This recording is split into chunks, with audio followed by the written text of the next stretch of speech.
সকলোকে আজি আন্তৰ্জাতিক নাৰী দিৱসৰ শুভেচ্ছা জ্ঞাপন কৰিছোঁ আৰু এইবাৰৰ যিটো theme for all girls and women rights equality and empowerment accelerate action. তাৰমানে আমি দেখিছোঁ যে আজি যদিও নাৰী বিভিন্ন ভূমিকাত আগবাঢ়ি আহিছে, স্বাস্থ্য হওক, বিজ্ঞান হওক বা প্ৰশাসন হওক, ৰাজনীতি হওক, আজি নাৰী গৈ মহাকাশ পাইছে, কিন্তু হ'লেও সমাজত এটা স্তৰ আছে য'ত নাৰী এতিয়াও নিজৰ অধিকাৰৰ বাবে যুদ্ধ কৰিবলগীয়া হৈ আছে।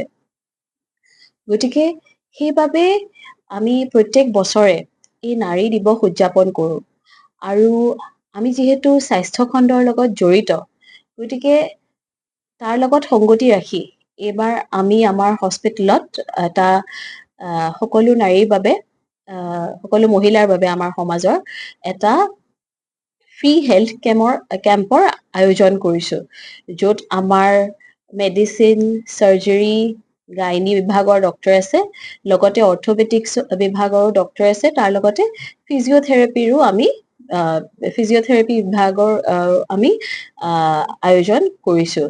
গতিকে আশা কৰিছোঁ আমাৰ ৰাইজে এই সুবিধাটো ল'ব আৰু আশা কৰিছোঁ আমি যে এই নাৰীৰ স্বাস্থ্যৰ বাবে আমি যিখিনি সম্ভৱ চেষ্টা কৰিছোঁ, সেয়ে আপোনালোকক উপকাৰ কৰিব।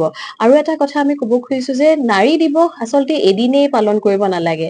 আমি সদায় নাৰীক সহায় কৰিবলৈ তৎপৰ হৈ থাকিব লাগে আৰু সেইবাবে আমি আপোনালোকক জনাবলৈ সুখী হৈছোঁ যে আমি সাৰথি IVF কেন্দ্ৰত প্ৰত্যেক শুক্ৰবাৰে এটা ফ্ৰী ফাৰ্টিলিটি OPD আমি চলাই আহিছোঁ বিগত 2 বছৰ ধৰি, আৰু সাৰথি হস্পিটেলত প্ৰত্যেক বুধবাৰে ফ্ৰী OPD বহু বছৰ ধৰি চলি আছে।